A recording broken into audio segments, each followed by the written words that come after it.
Et cela m'amène à vous poser la question sur le prochain sujet avant qu'on ne vous laisse partir. Effectivement, nous parlons du 3 mai à venir. On ne sait pas ce qui sera le schéma. Est-ce que le président de la transition sera prêt d'ici là à recevoir ou après le 3 mai? Mais le 3 mai reste quand même une date référence. Qu'est-ce qui est prévu par les associations de presse pour cette journée symbolique du 3 mai? Parce qu'actuellement, la corporation est entre une journée sans action, c'est-à-dire sans médias, sans blackout, ou une journée d'action concertée à travers des synergies, un sitting par là, une déclaration de l'autre côté. Qu'est-ce qui est prévu? Pour terminer. Bon, vous savez, le 3 mai, comme vous l'avez dit, c'est la journée internationale de la liberté de la presse. Et l'idée fondatrice derrière cette journée, c'est pour que les professionnels de l'information et de la communication mettent la journée à profit pour sensibiliser, c'est ce que les Nations Unies disent, pour sensibiliser les pouvoirs publics, toutes les entités des nations sur, si vous voulez, la pertinence de la continuation des médias, l'importance des médias dans le processus non seulement de la démocratisation des États, mais aussi dans le processus même du renforcement de l'état d'esprit, de la paix et de la sécurité sociale.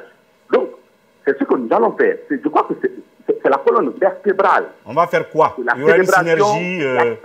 Je vais finir. C'est la colonne vertébrale de la célébration du 3 mai. Bien. Sensibiliser, interpeller les pouvoirs publics, les citoyens sur ce qu'on appelle les médias, leur importance dans la société, pourquoi nous avons aujourd'hui besoin de renforcer cette entité à l'effet justement de permettre un ancrage de la démocratie, mais aussi tous les autres éléments qui rentrent dans le cadre justement de la stabilité des États. Donc on peut s'attendre, en résumé, ce qui va être fait, que le président nous reçoive ou que le président projette de nous recevoir après le 3 mai. Nous pensons que le 3 mai, c'est une journée qui va être célébrée. Elle sera mise à profit justement pour faire cette interpellation dans la plus grande sérénité et en respectant l'éthique, la déontologie, mais aussi les textes qui régissent en la matière. Donc l'URTELGUI pourrait organiser une synergie des radios, télé... Oui, ce n'est pas l'URTELGUI, non, attention. Le 3 mai ne concerne pas l'URTELGUI. Le 3 mai, ce n'est pas la journée donnée de la télé. Non, mais concrètement, qu'est-ce qui va être fait? Je pose la question parce que les autres corps, les autres supports de médias, c'est les sites, c'est la presse en ligne, c'est la presse écrite. Donc je parle de l'audiovisuel. Est-ce que l'audiovisuel fera une synergie de toutes les radios et de toutes les chaînes de télé en Guinée, par exemple?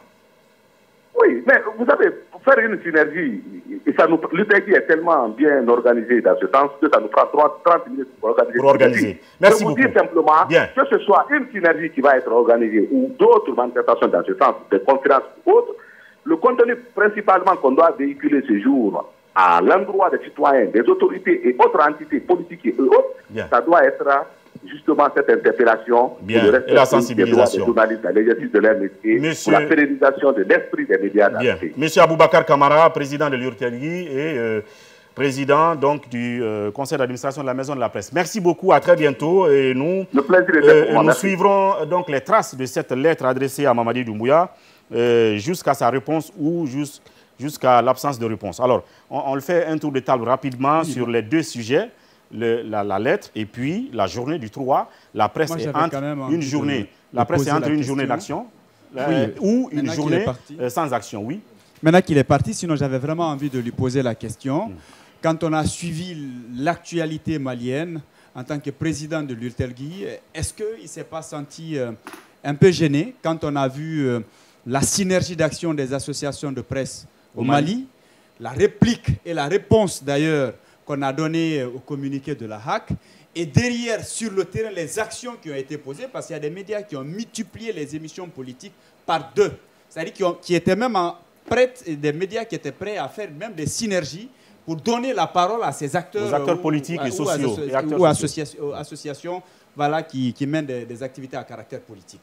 C'était pour lui dire, est-ce que c'est pas mieux aujourd'hui qu'on essaie de s'inspirer de cette réalité malienne? La démarche qu'on a eu à prendre, peut-être c'est une bonne chose. Moi, je ne suis pas contre, mais c'est un pari très risqué. Parce que il faut attendre que le prince soit prêt à nous recevoir. Pendant ce temps, qu'est-ce qui va se passer? Est-ce qu'entre-temps, d'autres médias ne vont pas aussi envoyer certains journalistes en congé technique? Pendant ce temps, beaucoup sont allés en congé technique oui, déjà. Mais bien évidemment, mais il y en a quand même. Il y en a qui travaillent pour l'instant. Est-ce que d'ici là, ils ne vont pas épuiser leur stock? Est-ce qu'on ne va pas subir le même sort? Je pense qu'il y a quand même vraiment, je pense que il était important. Parfois, je me demande, est-ce qu'on évalue véritablement nous-mêmes les conséquences de ces décisions des autorités en place? Je pense que si on mesure vraiment l'ampleur, peut-être qu'on essaie de revoir un peu... Est-ce que vous voulez dire par là que les réactions sont disproportionnées que le président, aux conséquences que nous subissons. En fait, c'est ce que je veux dire.